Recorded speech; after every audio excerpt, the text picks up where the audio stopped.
classic gigs in front of 10 people and, you know, 3 in the morning, stupid hours like that. Right. And about money, you obviously had times where you really had to scrape a little. Oh, yeah. How long have you been together? 6 years now, just over 6 years. Right. And so it was a couple of years before you got to record? Yeah, it was about 2 or 3 years, I think. We did a record on our own, which, I mean, doesn't count, I suppose, but, I mean, it does in a sense. We did this self-financed EP.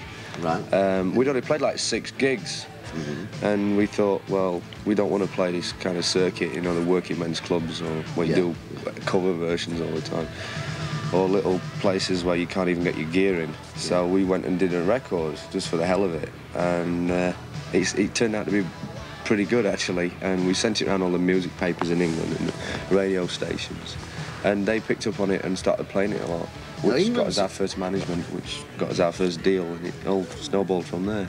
Sorry about that. England sort of got behind you very early, but it tends to have done a reverse about face since Pyromania. Why do you think that happened? Well, the English press are a bit funny. They're always... A lot of people have... Yeah.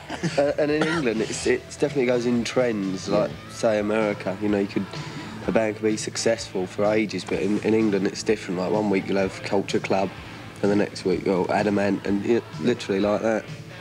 With the punk thing happening at the time you first started out, was that really hard for you to sort of push your way through?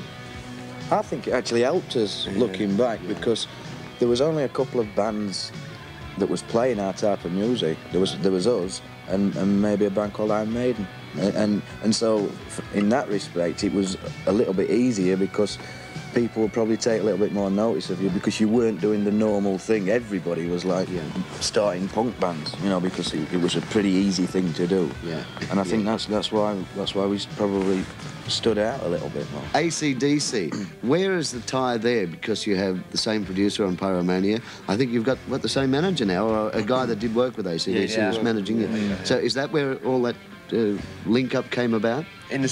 Basically, it was, yeah. We were being managed originally by these 2 guys from Sheffield in England.